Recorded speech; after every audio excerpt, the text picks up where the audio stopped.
Bonjour et joyeuses fêtes de Noël à tous les chrétiens, catholiques, protestants, orthodoxes et autres du Burkina et du monde entier. Au sommaire de ce journal, une messe célébrée à l'occasion de Noël à la cathédrale de l'Immaculée Conception de Ouagadougou ce matin dès 7h. L'abbé Kizito Nikéma, le prêtre célébrant, a rappelé le devoir de prière pour la paix des fidèles chrétiens catholiques. Détail avec Madinatou Ouedraogo dans un instant. 18 motos pour les VDP, les volontaires pour la défense de la patrie de IPLC, commune de la province du Bazéga dans la région du Centre-Sud, effort de la communauté et de la délégation spéciale pour renforcer les capacités des VDP dans la reconquête totale du territoire national. Détail dans un instant aussi.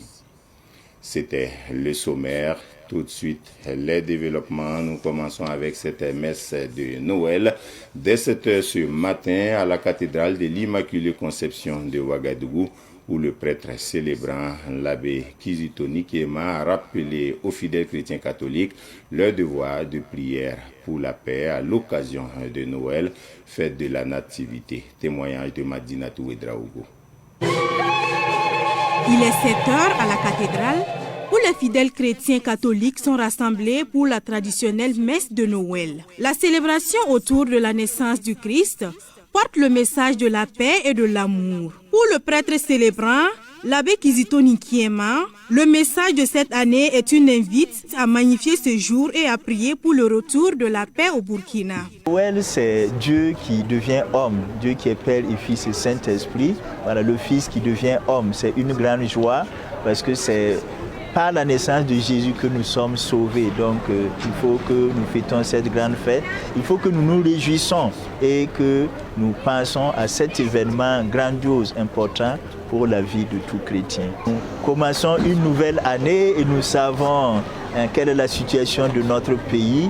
Notre plus grande préoccupation, notre plus grande prière, c'est que la paix revienne au Burkina. Et aussi qu'il y ait la conversion des cœurs, que toute méchanceté, tout ce qui est mauvais que les gens font, en particulier les chrétiens, que nous puissions enlever ça de notre vie pour vivre vraiment en enfant de Dieu, pour vivre en paix les uns avec les autres. Cette fête de la Nativité est bien accueillie par les fidèles qui expriment des vœux d'espérance à l'image de Cynthia Zongo et de Grace Zongo. Aujourd'hui, c'est le 25 décembre. On célèbre la naissance du Christ. Donc, moi personnellement, nous sommes contents de ce jour, mais ce que nous voulons plus, c'est la paix. Si notre pays a la paix, c'est que Noël serait très très intéressant dans les moments à venir. Aujourd'hui c'est Noël, je suis content, j'ai vu des cadeaux. À quelques jours de la fin d'année, les fidèles adressent également leurs meilleurs vœux de paix, de santé et de prospérité en 2025. Le message de Noël du chef de l'État, le capitaine Ibrahim Traoré, est bref. J'ai une pensée pieuse pour toutes ces personnes déplacées internes qui n'ont pas encore rejoint leur localité d'origine. Je rends hommage à toutes les forces combattantes. Je formule le vœu que la paix revienne au Burkina Faso. Ce sont là les mots du président du Faso avant de conclure. Joyeux Noël à tous les chrétiens. L'association Basseneri des femmes handicapées sème la joie autour d'elle à l'occasion de Noël. À l'occasion de la fête de la Nativité, ces femmes handicapées ont offert un arbre de Noël à des enfants issus de familles à faible revenu. C'était en présence de Uriel Lesgo dans le quartier Tampoui de Ouagadougou. C'est au total 77 enfants qui ont participé à cette 3e édition spéciale Arbre de Noël Kamnelado de l'association Basseneri des femmes handicapées du Burkina Faso. L'objectif est de redonner le sourire aux enfants vulnérables, aux enfants des déplacés internes et aux enfants issus de familles de personnes handicapées. La secrétaire générale de l'association se convainc que cette activité renforce l'inclusion. Cette activité est de réunir les enfants. Tout enfant vraiment est égal. Qu'il y ait vraiment l'inclusion. Voilà, qu'il fasse de telle sorte vraiment que les enfants soient éduqués, soient aimés. Et que vraiment qu'il y ait, je l'insiste, l'inclusion. Bintou Traoré, bénéficiaire, exprime sa joie et remercie les organisateurs, tout comme le coparrain Wenyam Michel Vincent Ouedraogo. Je remercie le maman de l'association pour tout ce qu'elle fait pour nous. Elle nous donne des sacs, des jouets, des sacs de colliers. Ça nous permet d'avancer avec l'école là. Nous n'avons pas hésité un seul instant à accompagner une telle initiative qui vient vraiment promouvoir le droit de la personne handicapée et au-delà de cela, rendre heureux les enfants en cette période de fête de Noël. Les enfants repartent avec des cadeaux de Noël et des kits scolaires composés de sacs d'écoliers, de cahiers, de stylos et d'autres gadgets. Ambiance de Noël hier après-midi au marché de Koubri. Koubri est une commune située à 20 km de Ouagadougou, une commune qui s'est spécialisée dans la production maraîchère notamment, mais les clients jugent que cela n'en fait pas pour autant une zone où les légumes sont moins chers. Constat de Uriel Lesgo et de Abraham Latif Ouedraogo. Au marché de Koubri, une variété de légumes attend les clients. Tomates, lettuces, haricots verts et autres. Pour les besoins de la fête, les producteurs maraîchers ont produit en qualité et en quantité. Le hic, c'est que les clients jugent ces légumes chers, notamment les tomates et les oignons. Bon, je suis venu payer les tomates pour le marché, pour la fête demain. En tout cas, ça ne va pas. Les commerçants aussi, eux aussi, ils se plaignent qu'il n'y a pas marché. Les commerçants ont des avis partagés. Ils sont nombreux à dire que la vie chère et la crise économique sont passées par là. Cette année, ça ne va pas. Nous nous débrouillons pour venir au marché, car rester à la maison n'est pas la solution. Nous ne parlons pas de fête, car ça ne va vraiment pas. Cette année, le marché ne nous est pas favorable par rapport à l'année passée. Voyez-vous même qu'il n'y a pas de clients. L'année passée, actuellement, on était en train de vendre. Mon souhait est que la paix revienne. Koubri est une commune située dans la province du Kadiogo. Elle est dotée de dizaines de barrages, dont une partie a cédé. Malgré tout, les producteurs maraîchers s'activent pour approvisionner les consommateurs en légumes frais et biologiques, surtout cette période de fête de fin d'année. Campagne agricole 2024-2025 satisfait des jeunes producteurs de tomates de Yiloum, localité de la province du BAM dans la région du Centre-Nord. Ils ont présenté les résultats de leur labeur samedi dernier en présence de leur marraine, du chef de Yiloum et du directeur provincial en charge de l'agriculture. C'était aussi en présence de Joseph Kaboré et de Samuel Atigdiwe Moko. Le directeur provincial de l'agriculture du BAM, le chef de Yilou et la marraine des jeunes producteurs de tomates, Adja Nouriatou Ouedraogo, sont tous satisfaits des résultats de la campagne agricole 2024-2025 que leurs protégés ont présentés. Plusieurs spéculations, dont essentiellement des tomates. Basba et Yanogo, le directeur provincial, inscrit ce succès sur le compte de l'accompagnement de l'État et de l'énergie suscitée chez les jeunes par l'offensive agricole. Être là aujourd'hui, c'est une fierté pour nous. Nous avons constaté qu'ici, les jeunes, les femmes de Yilou ont pu produire plus de 120 hectares.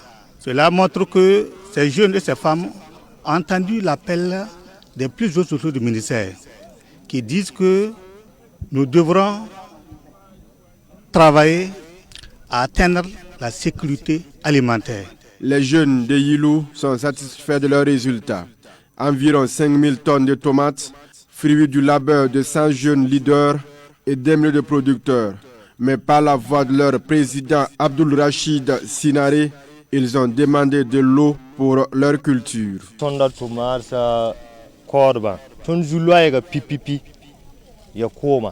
Yilou est une localité située dans la province du BAM, dans la région du Centre-Nord, où agriculture, élevage et orpaillage se côtoient pour relever le défi du développement.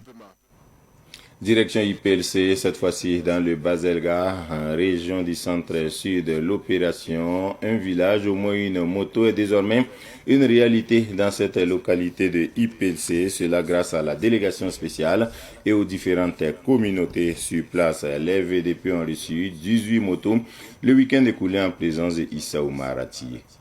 Les volontaires pour la défense de la patrie de la commune de IPLC dans le Baselga ne vont plus utiliser leurs propres moyens de déplacement dans le cadre des sécurisations de leur commune. Ils reçoivent ici 8 motos flambant neufs de type Aloba et un bon de carburant de plus de 500 000 francs CFA. C'est le fruit de l'opération Un village, au moins une moto, initiée par la délégation spéciale communale de IPLC. C'est une manière pour Emeline Kiemtoré, présidente de la délégation spéciale de la dite commune, d'accompagner les efforts des autorités de la transition dans le cadre de la reconquête totale du territoire. Le VDP avait donné un certain nombre de doléances. Ils n'ont pas de moto, c'est leur moto qu'ils utilisent pour les patrouilles au niveau de la commune. Et ensemble, on a dit, est-ce qu'on ne peut pas faire quelque chose pour pouvoir avoir des motos pour ces VDP? Et c'est là que l'initiative de demander à chaque village de voir comment ils vont s'organiser pour avoir des motos, et au moins dans chaque village pour les VDP.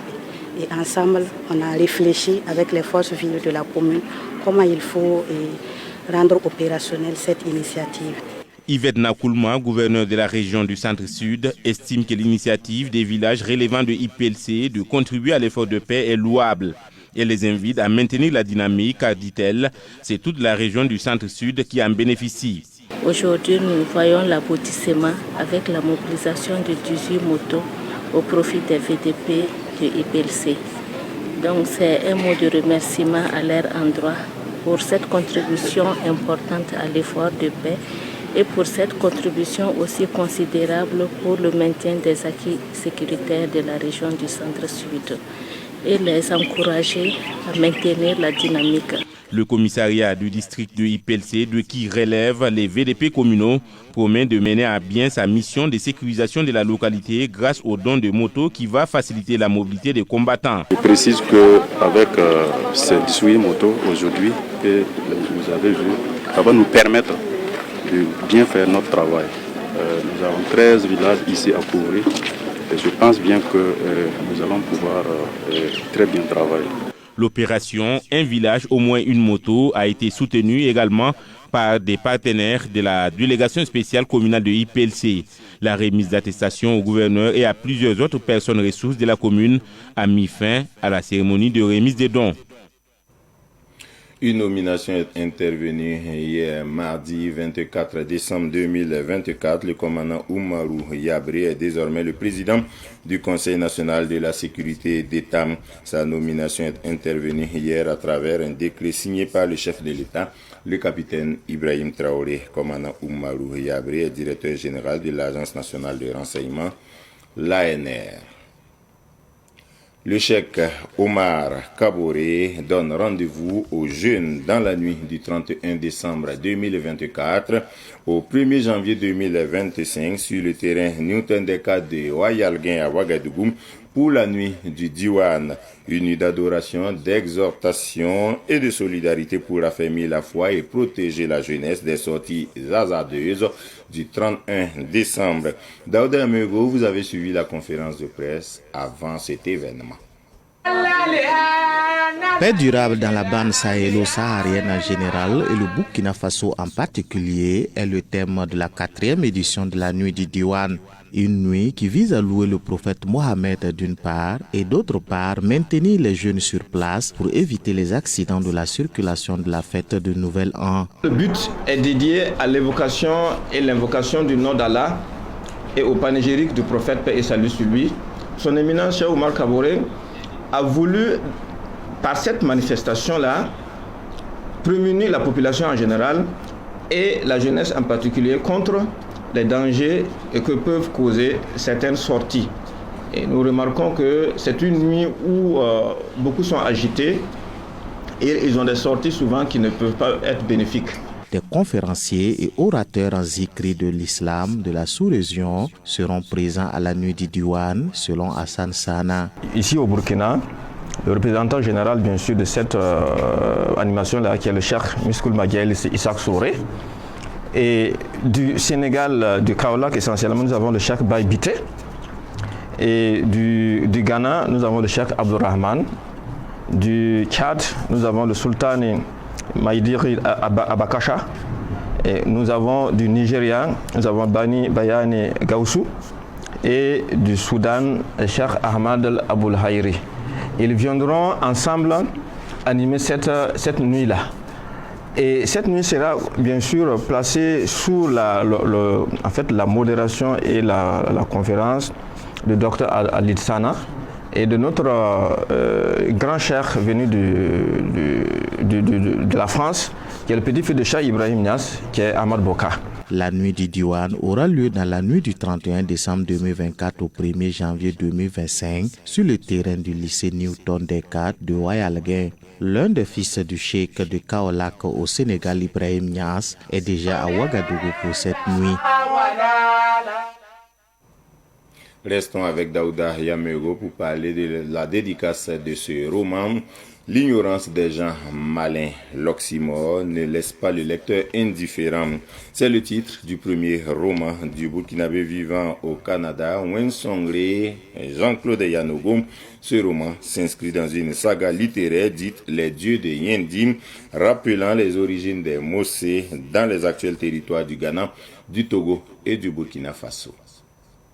Il a fallu 45 jours à l'écrivain Jean-Claude Yanogo, burkinabé vivant au Canada, pour mettre sa première œuvre dénommée L'ignorance des gens malins sur la place du marché. L'ignorance des gens malins, premier tome de la saga littéraire des dieux de Yendi, de l'expert en finance aborde des sujets de la vie courante. Son personnage principal, Paul, initialement porteur d'un idéal de rigueur et d'intégrité, se voit progressivement englué dans les rouages d'un système corrompu. La pression de ses supérieurs, la tentation de l'enrichissement facile et la peur de l'isolement le conduisent à compromettre ses valeurs. L'œuvre parle de Paul, qui est un enfant qui a grandi dans le même contexte que les réalités d'Afrique de l'Ouest, mais qui s'est tout de suite vu confronté à la réalité du quotidien, où la loi du grand nombre a fini par l'absorber et le phagocyter dans des pratiques qui ne sont pas toujours tolérées. Et comme on est souvent lié à nos sources et qu'on niant, malheureusement, il fut rappelé. Mais est-ce que c'est son corps ou c'est son âme? Il semble que c'est son âme qui fut rappelée et son corps resta en végétation et en quasi-végétation.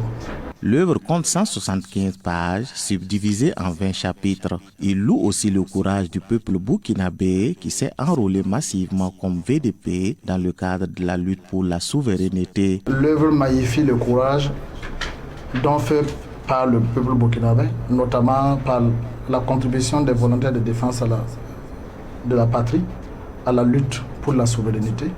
L'œuvre loue aussi l'altruisme de ces jeunes qui ont sacrifié leur jeunesse pour venir prendre les rênes du pays et la défendre.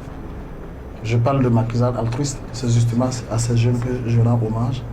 Et l'œuvre aussi loue la résilience du peuple burkinabé, une résilience qui est aussi individuelle et communautaire. Qui connaît le processus de résilience sait qu'elle repose sur l'existence d'un leadership affirmé. Donc j'ai dit le peuple burkinabé est plein de leaders. Et je suis convaincu, comme je l'ai dit, en clin d'œil dans l'œuvre que nous allons sortir victorieux de cette adversité. Cette production littéraire est bien accueillie par le public à la cérémonie de dédicace, au sein duquel il y avait Athanas Boudou, ancien ambassadeur du Burkina au Canada. Le livre est disponible aux éditions Plume Afrique au prix de 6 000 francs CFA. Les tout-petits à l'école du basketball, ils sont 180 bénéficiaires du festival Mini Basket, initiative d'un ancien joueur de basketball, aujourd'hui coach. Tout s'est déroulé sur le plateau de l'ex-maison des jeunes de Ouagadougou, en présence de Ruben Wilson, coach. Cette activité, qui est à sa première édition, a rassemblé près de 180 enfants dont l'âge varie entre 3 à 12 ans. C'est une initiative de Alain Traoré, ancien joueur de basketball et directeur sportif de l'AS Macadam. Les enfants à la pratique sportive en général et au basketball en particulier. Donc on a remarqué également que il faut initier très tôt les enfants au sport. Raison pour laquelle on a initié ce festival-là pour leur apporter également cette pierre aussi. Ces enfants se sont amusés tout en apprenant les b.a.-ba de basketball. Pour la plupart, ils sont rentrés en contact avec la discipline avec nous. Donc c'était une découverte. Pour ceux qui avaient déjà une connaissance au niveau du basket, c'était d'essayer d'approfondir leur connaissance au niveau du basket. Depuis 48 heures que nous sommes là, et on voit que les enfants s'intéressent réellement à la chose. Il était question de regrouper les U5, il y a eu les U7, les U9 et les U12. Vu l'importance de cette activité qui prépare l'avenir du basketball burkinabé, plusieurs acteurs du basketball ont associé leurs images à ce projet. Les enfants, dès le bas âge, il faut leur inculquer les fondamentaux du basket. Ça, c'est donc, et puis ensemble, ils grandissent. Ils vont grandir ensemble et ça crée également cette union, cet esprit d'équipe, de famille, de camaraderie entre les enfants. Donc, ces enfants, lorsqu'ils évoluent, leur encadrement est facile et c'est eux qui vont devenir les grandes élites du Burkina plus tard. C'est un honneur pour moi de marrainer cette première édition du festival mini basketball initié par le coach Monsieur Alain. Le basketball, c'est un sport complet. C'est un sport non seulement qui développe les capacités intellectuelles, qui permettent vraiment de créer un bon partage d'équipe, vu le jeu comment il est. Donc nous espérons que cette initiative se poursuivra et qu'il y aura plus de 10, 20, 30, 50 fois le festival mini basket. Tous les festivaliers sont repartis les mains chargées. Cette information affligeante pour terminer. L'artiste et musicienne Adji, de son nom à l'état civil, Adjiratou Sanon, est décédée des suites de maladies. Elle s'est battue ces dernières années contre le cancer du sein. Elle avait été par le passé, les Burkinabés s'en souviennent, l'épouse de l'artiste lui aussi décédé, Black Soman, paix à son âme, paix à leur âme. Bonne fête de Noël à toutes et à tous. Bonne suite de programmes sur Savane TV.